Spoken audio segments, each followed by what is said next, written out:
Selamat pagi dan salam sejahtera. Saya Elizabeth Teresi. Pada kesempatan kali ini akan menjelaskan materi terkait dengan acute primary angle closure dengan dokter pembimbing yakni Dr. Prima Mayasari, spesialis mata konsultan subspesialis glaukoma. Untuk outline, yang pertama bab 1 pendahuluan, diikuti bab 2 tinjauan pustaka, bab 3 kesimpulan, dan bab 4 daftar pustaka. Masuk pada bagian yang pertama, bab 1 pendahuluan. Glaukoma sudut tertutup primer merupakan penyakit kerusakan saraf mata akibat penutupan sudut bilik anterior. Nah, untuk acute primary angle closure ini merupakan salah satu bagian dari glaukoma sudut tertutup primer yang terjadi ketika iris memblokir aliran cairan mata dan meningkatkan tekanan di dalam mata. Acute primary angle closure ini merupakan keadaan darurat pada mata yang memerlukan tindakan cepat guna mencegah kerusakan pada saraf optik yang dapat mengakibatkan kebutaan. Untuk penulisan ilmiah ini bertujuan untuk memahami serta menambah pengetahuan mengenai glaukoma akut, glaukoma sudut tertutup primer, dan acute primary angle closure serta penata laksanaannya. Masuk pada bagian yang kedua, bab 2 tinjauan pustaka. Yang pertama akan membahas terkait dengan anatomi mata. Mata merupakan salah satu organ penginderaan yang berfungsi untuk menerima rangsangan cahaya yang diteruskan ke retina. Bola mata ini terdiri dari 3 lapisan yang berbeda yang disusun secara berurutan dari luar ke dalam, meliputi tunika fibrosa yang terdiri dari sklera dan kornea, tunika vaskulosa meliputi iris, badan silir, dan koroid, serta tunika saraf yakni retina.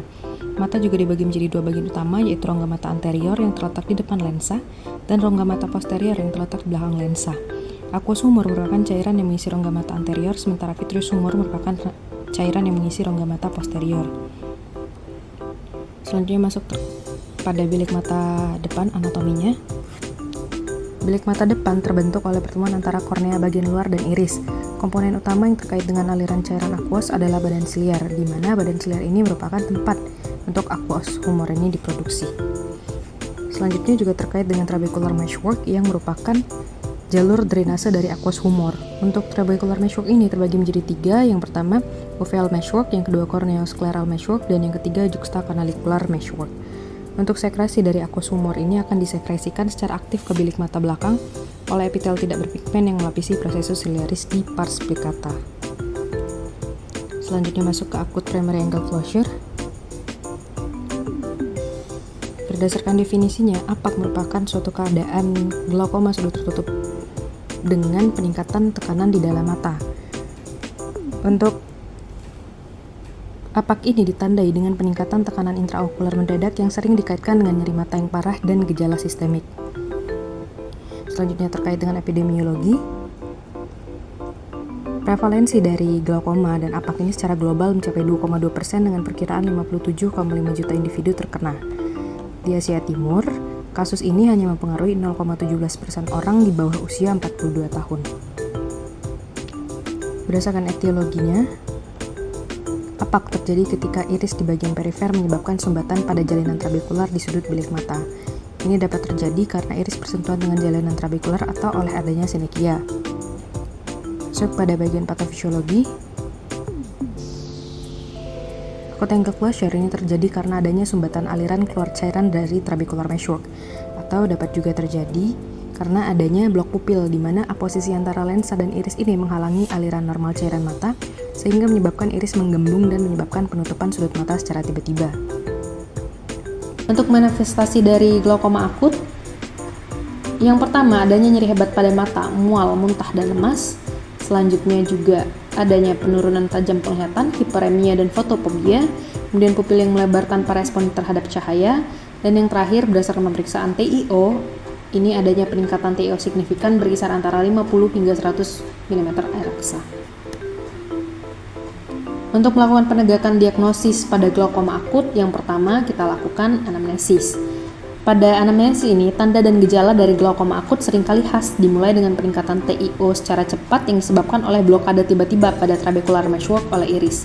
Gejala yang sering muncul adalah penglihatan kabur, adanya halo, kemudian nyeri pada mata, sakit kepala khususnya di daerah mata terkena, mual, dan muntah. Selanjutnya, kita juga dapat melakukan pemeriksaan oftalmologi. Pada pemeriksaan oftalmologi, hal-hal yang perlu kita perhatikan saat pemeriksaan meliputi kemampuan visual pasien, kemudian gangguan refraksi, ukuran dan reaksi pupil, tampilan edem kornea, bilik mata depan, tampilan iris atau pembuluh darah sudut baru indikasi neovaskularisasi, adanya inflamasi bilik mata depan, TIO, dan tampilan lensa. Selanjutnya dilakukan juga pemeriksaan lanjutan Pemeriksaan lapangan pandang, pengukuran TiO, dan pemeriksaan slit lamp biomikroskopi membantu dalam menegakkan diagnosis dan mengevaluasi kondisi sudut bilik mata depan. Pemeriksaan lapangan pandang tidak dapat dilakukan selama serangan akut, namun dapat dilakukan setelah kondisi membaik. Selanjutnya terkait dengan diagnosis banding, yang pertama ini uveitis. Uveitis adalah peradangan pada bagian uvea yang terdiri dari iris, badan siliar, dan koroid. Dengan kasus paling umum biasanya banyak terjadi pada iris dan badan siliar. Kondisi ini ditandai dengan salah satu atau kedua mata terlihat sangat merah yang dapat disertai rasa nyeri pada mata dan penglihatan menjadi kabur. Selanjutnya juga adanya keratitis. Nah, keratitis ini merupakan suatu kondisi di mana sel-sel inflamasi masuk ke lapisan kornea sebagai respon terhadap rangsangan berbahaya. Keratitis ini merupakan suatu entitas klinis di mana sel-sel inflamasi ini menginfiltrasi lapisan kornea yang berbeda sebagai respon terhadap rangsangan berbahaya baik agen eksogen maupun menular ataupun antigen diri. Nah, untuk reaksi inflamasinya dapat mengakibatkan pelelehan epitel dan stroma kornea secara supuratif sehingga dapat mengakibatkan terbentuknya ulkus.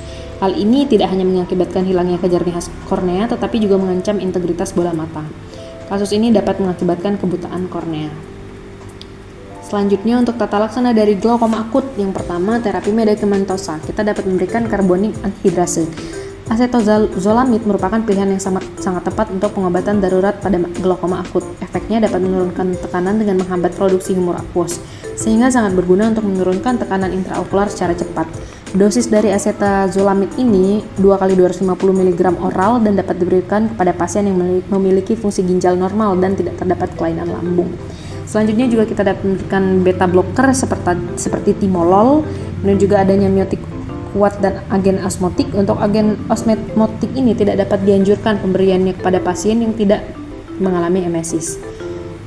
Untuk agen osmotik ini seperti gliserin, dosis efektifnya sekitar 1-1,5 gram per kilogram berat badan. Untuk agen osmotik lainnya seperti manitol juga dapat diberikan secara intravena. Dan selanjutnya adanya steroid topikal.